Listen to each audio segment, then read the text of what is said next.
Hello and welcome back everybody to another World of Warcraft gold farming video.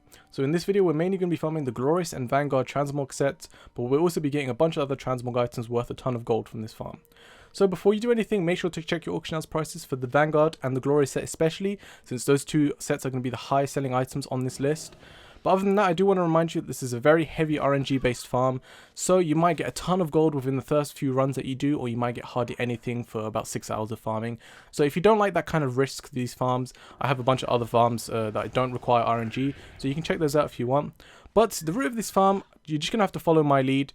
Basically what you want to do is you want to clear the first room of all of these mobs. Just ignore these flying mobs that fly around, the single ones. Don't focus on them unless they're near you.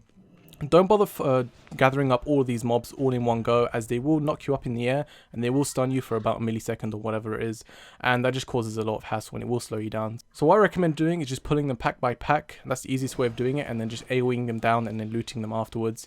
So after you completely finish the first room, you do want to be careful with the second room, especially if you use Starfall or you have multi-shot or whatever as a hunter, as you can accidentally aggro and kill the boss, which is right in the middle of this room. You want to just keep away from the boss, pull the mobs away from the boss, since if you do aggro the boss, you just want to exit the instance and then you might as well reset if you're already outside, and then you can just come back in and you can redo it again. But if you do kill the boss, you will have to wait until the next reset, which is on Wednesday on EU and I think Thursday on US or whatever. But you can actually come back on an alt if you just want to carry on farming. But as you can see, I finished the first room, or the second room, and now we're going on to the third room. So here are a bunch of mobs, and it's very tempting to just aggro all of these guys and just pull them and just get a ton of loot from these guys.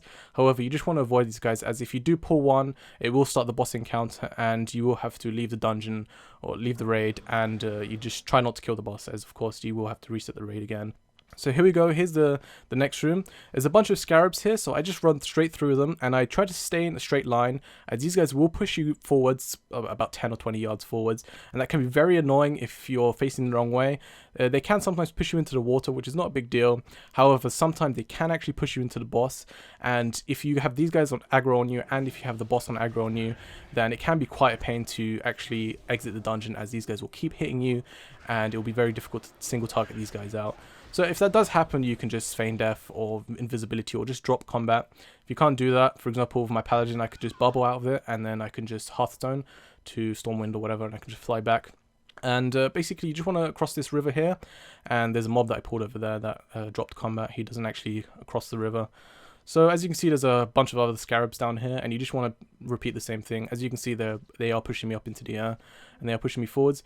You could just run up to a wall here, and sometimes they do push you, sometimes they don't. And if they do push you, they can just push you into the wall. As you can see, I have no trouble with these guys here, and I just killed them down. And I did get a few pieces of loot there. These are some of the loot that I got for my other runs. So one of them went for about 18,000 gold, and that was for my first run, which is quite incredible. These flesh hunters, as you can see, I have an add-on called Rarity, and you can download that. It just shows you what mobs can drop special pets and stuff. So these flesh hunters can actually drop the disgusting oozling, which can sell for about 10,000 gold and above on some servers if you're lucky. There's about 4 or 5 of them that you will encounter while you're just killing the regular mobs in this raid, and you can kill them if you want, and you have a chance of dropping the disgusting oozling. I think it's about 1 in 85 chance of that. But other than that, we're going to go to the next room here. There's nothing special about that room. Just skip that room. Just go straight through and just ignore all those mobs. But this room here is one of the most important rooms in the whole raid, as you want to kill these, what they called, silicate feeders, and they're these little maggot things on the floor. The only issue with these guys is they are neutral, so you will have to actually run up to them and kill them one by one, which is quite of a pain. If you're a druid or whatever, you can actually Starfall these guys, but you still have to come up to them. So these mobs actually have the highest chance of dropping the Glorious and the Vanguard and some of the other rarer Transmog items. They have a very low drop rate, but these are basically the only reason why you want to come and farm here in Ahn'Qiraj. None of the other mobs really have high enough drop rate to make them worth farming just alone. So you definitely want to get every single one of these silicate feeders. Another thing you want to be aware of with this boss is it has quite a high aggro range. So I did accidentally pull this on one of my runs. If you do pull it, it's not a big deal. It won't actually chase you. It will just stay in the air in this room here. And it might shoot you every once in a while and send a few mobs to attack you every once in a while. That's not a big deal. However, you can just go around doing the rest of the instance as usual.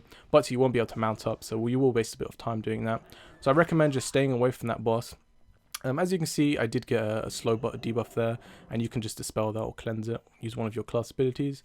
And here we go, we just kill one more of these silicate feeders. There's a bunch of them here, and there's a bunch of other mobs here. There is another room actually to the left here with a bunch of, I think there's about 7 silicate feeders in there, and you definitely want to kill every single one of them there. They don't have anything else in that room, as you can see in a moment.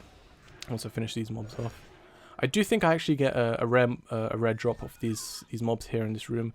So as you can see, there's a bunch of them here. You just want to go kill them one by one. And right now I'm about 8 minutes into the raid. The raid usually takes about 10 to about 15 minutes if you're slow.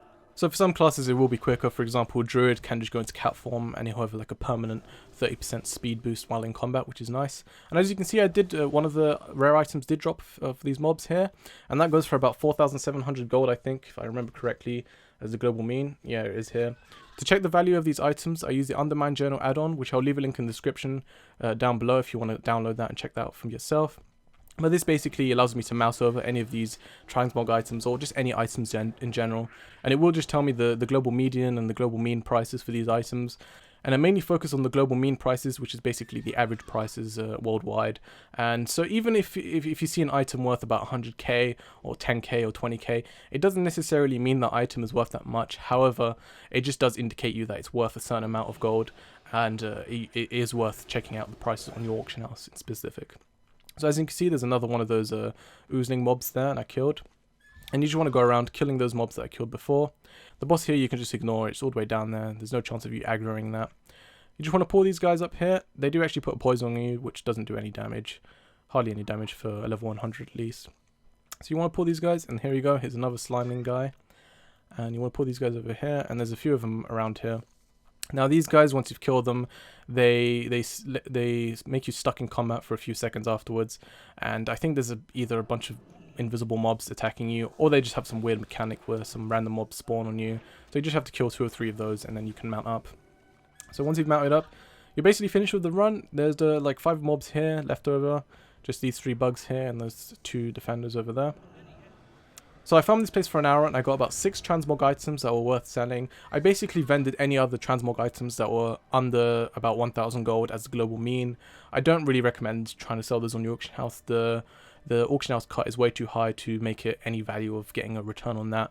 So I would just recommend either vendoring those items, or you can actually disenchant them for some dust and some essences, which actually sell for a bit high on the auction house. But I don't really bother with that. I just vended those items. But for the items that were of value, I got 1 item for about 18,000 gold on my first run, which was nice, and I got 3 or 4 items worth about 1,000 to about 4,000 gold, and that one last item that you saw just before that I got was worth about 4,700 gold as the global mean. However, of course, that won't represent my auction house prices in specific. However, my server is a role-playing server, and it is high population, so there is definitely a market for these things on my server.